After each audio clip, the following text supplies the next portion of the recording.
Good morning, students. Myself, Dr. Monideepa from Jamshedpur Workers College, Jamshedpur, under Kolan University. Today, for semester 5 students, BCom Honors. The subject is, I am going to discussing, that is, subject is financial management. And financial management, chapter is inventory management. Inventory management का topics जो है that is techniques of inventory control. Techniques of inventory control. इस techniques में already पहले 2 techniques हम आपको discuss कर चुके हैं. दैट इज सबसे पहले जो बताए थे इन्वेंट्री कंट्रोल में डिटर्मिनेशन ऑफ स्टॉक लेवल, उसके बाद economic order quantity. Now selective inventory control. Selective inventory control में भी एक पॉइंट है एबीसी एनालिसिस जो ऑलरेडी डिस्कस हो गया है. अभी उसके बाद के जो जीते हैं ABC analysis we have already discuss. Now second point से अभी डिस्कशन करेंगे. Second point is under selective inventory control में क्या है, VED analysis. Third is SDE analysis. Fourth is FSN analysis. 5 is HML analysis and 6 is SOS analysis. सबसे पहले देखते हैं what is VED analysis. VED analysis means this types of inventory control is used for the spare parts inventory. And this method is very suitable for the automobile sector. And under this inventory, the inventories are categorized in 3 categories. VED means vital, essential and desirable. So, what is the meaning of that vital? Vital का मतलब क्या बोलना चाह रहा है? Vital means under this vital category, those inventories are taken into considerations which adequate supply may be damage the productive activity.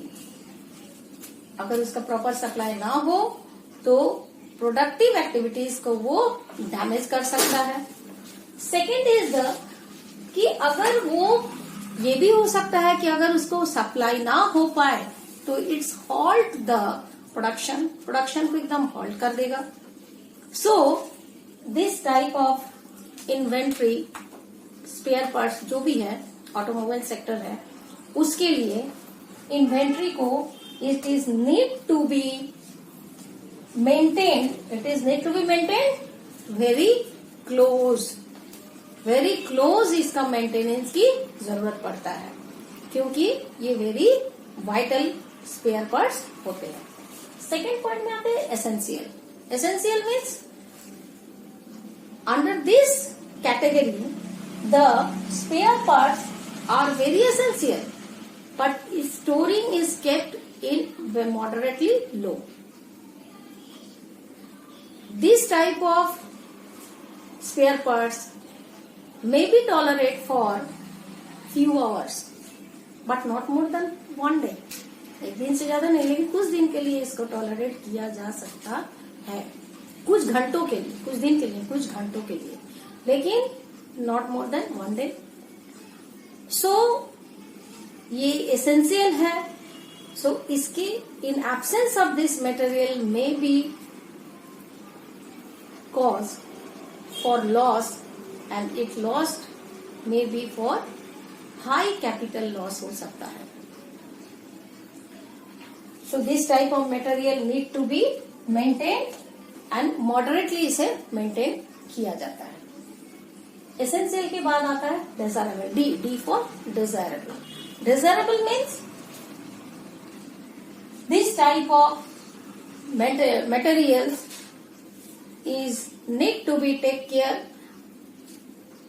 उतना जरूरत नहीं है क्योंकि इसकी अवेलेबिलिटी उतना इम्पैक्ट नहीं देता है प्रोडक्टिविटी में. impact of the productivity is not need immediately this of the value. ये जो आइटम को मेंटेन किया जाता है, it is maintain not on the basis of the value, on the basis of the impact of the productivity. Productivity में ये कितना impact डाल रहा है, इस on the basis of that इसका इम्पोर्टेंस को देखा जाता है, इन्वेंट्री का इम्पोर्टेंस को देखा जाता है और मेंटेन किया जाता है। Okay, next come to the point that is SDE analysis. SDE analysis मतलब S means scarce, D means desirable and E means easy. The inventory which are categorized and kept under this analysis actually on the basis of the availability of the inventory. Inventory market में किस तरह से available है उसके आधार पर इस inventory control techniques को use किया जाता है। स्केर्स मतलब जो शॉर्ट सप्लाई होता है मार्केट में, जो कि शॉर्टली सप्लाई है। स्केर्स का मतलब जो मार्केट में शॉर्ट सप्लाई है। एंड द आइटम्स आर, जो आइटम शॉर्ट सप्लाई है और उसके बिना जो कि प्रोडक्शन आपका हॉल्ट हो सकता है, तो you take care of this item is very closely. आपको इसको क्लोज मॉनिटर में ही रखना पड़ेगा क्योंकि ये स्केर्स सप्लाई है, आपके पास में मार्केट में सप्लाई शॉर्ट है, तो आपको इसको हमेशा, जिसके बिना ये एसेंशियल भी वेरी एसेंशियल है, तो एसेंशियल है बट ये स्केर्स शॉर्ट सप्लाई है, तो you have to take care of this inventory closely. Next है desirable. Desirable means desirable means difficult. Difficult means जो आपके पास इजी अवेलेबल नहीं है, मार्केट में इजी अवेलेबल नहीं है, डिफिकल्ट है, but you can procure it shortly. आप उसको मंगा सकते हो, तैयार कर सकते हो, आपके पास अवेलेबल करा सकते हो शॉर्टली, तब ये डिजायरेबल मतलब। और इजी मतलब जो इजीली मार्केट में अवेलेबल है। डिफिकल्ट का मतलब इजीली अवेलेबल नहीं है बट आप उसको प्रोक्यूर कर सकते हो। और इजी मतलब वेरी इजीली मार्केट में अवेलेबल है, आपको उसको स्टोरिंग करने की भी जरूरत नहीं है, जब चाहे आप उसको मार्केट से लेके काम कर सकते हो। सो अभी हम लोग SDE एनालिसिस में देखें कि इसमें इन्वेंट्री कंट्रोल किसके आधार पे होता है, on the basis of availability के आधार पर इसका स्टोरिंग होता है। वेट एनालिसिस में देखें कि on the basis of impact of the productivity, वो प्रोडक्टिविटी में कितना इम्पैक्ट डालता है इसके ऊपर होता है। और ABC एनालिसिस हम लोग पहले किए थे, जो कि होता है on the basis of the value of the total value covered on the according और the percentage of the total cost. percentage of the total cost, how many percentage of the total cost covered, the ABC analysis according to their percentage cost. So now अभी हम लोग देखेंगे that is FSN analysis. FSN analysis मतलब fast, slow and non-moving analysis. मतलब this the spare parts of the or the item of material which is controlled under the inventory control, this techniques को use किया जाता है, that is on the basis of their movement. You can say movement. वो किस तरह से कितना frequently उसका मूवमेंट होता है। ओके, अकॉर्डिंग टू मूवमेंट अगर ये कंट्रोल हो रहा है तो सबसे पहले देखेंगे फास्ट मीन्स जो मटेरियल बहुत फास्टली स्टोर से आउट होता है, फिर उसको बहुत ज्यादा स्टोरिंग करने की जरूरत पड़ता है। This type of inventory needs a large number of stores, ताकि उसको जब भी जितना चाहे उतना आपको उसको सप्लाई कर सकते हो। एंड इस टाइप ऑफ इन्वेंट्री को कंट्रोल वेरी क्लोजली किया जाता है। नेक्स्ट है स्लो मूविंग मटेरियल मतलब स्लो मूविंग इन्वेंट्री मतलब the inventory which required by the production department, not required very frequently, not very frequently required by the production department उसको तुरंत नहीं मंगवाता है, कभी कभी मांगता है, but that is called slow moving. मतलब वो जब मांगेगा तब देंगे, अदरवाइज ठीक है। लेकिन फास्ट का मतलब क्या है, कंटिन्यू, अभी जा रहा फिर आ रहा फिर निकल रहा, फिर कुछ का जरूरत पड़ा फिर सप्लाई करो, तो इसमें स्टोर ज्यादा रखना पड़ता है। बट इसमें स्टोर ज्यादा रखने की आपको उतना जरूरत नहीं है। मॉडरेट सुपरविजन के अंडर में आप इसको स्टोर करो, मॉडरेट रखो, बहुत ज्यादा स्टोरिंग करने की, क्योंकि जितना ज्यादा आप मटेरियल स्टोर करोगे आपको उसको कैरिंग कॉस्ट भी उतना ज्यादा मेंटेन करना पड़ता है। सो this type of material need not, जरूरत नहीं है उसको ज्यादा स्टोर करने की, क्योंकि स्लो मूविंग है। और नॉन मूविंग मटेरियल मतलब rarely required by the production department. This type of inventory rarely required by the production department. कभी कभी अगर मांग लिया तो इसके लिए स्टोरिंग मतलब नंबर ऑफ इन्वेंट्री इसका बहुत कम, लेस इन्वेंट्री रखा जाता है। इसको बहुत ज्यादा स्टोरिंग की तो एकदम जरूरत नहीं है, और इसका मेंटेन भी, मॉनिटरिंग भी, और इसका मैनेजमेंट, इन्वेंट्री कंट्रोल में इसका इम्पोर्टेंस भी बहुत कम होता है। सो एफएसएन एनालिसिस भी हम लोग देखिए। अभी हम लोग देखेंगे HML analysis. HML analysis means high, medium and low value. High, medium and low value. Value मतलब this analysis on the basis of valuation किया जाता है, बट वैल्यू किसका?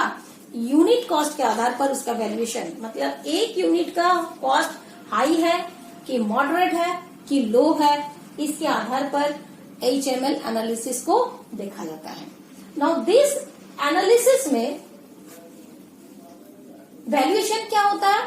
वैल्यू लगाया जा रहा है यूनिट कॉस्ट के हिसाब से, जितना ज्यादा जरूरत हो रहा है यूनिट कॉस्ट के हिसाब से। यूनिट कॉस्ट अगर हाई है तो कॉस्ट और भाग जाएगा, बहुत ज्यादा हो जाएगा। यानी यूनिट कॉस्ट के हिसाब से अगर वो हाई है, मॉडरेट है, लो है, उसके ऊपर होता है। अब इसमें भी वैल्यू आ रहा है, और हम लोग देखे हैं स्टूडेंट्स कि एबीसी एनालिसिस में भी वैल्यूएशन के आधार पर लगाया जाता है। तो what is the difference? ABC analysis में भी वैल्यूएशन आ रहा है और HML एनालिसिस में भी वैल्यूएशन आ रहा है।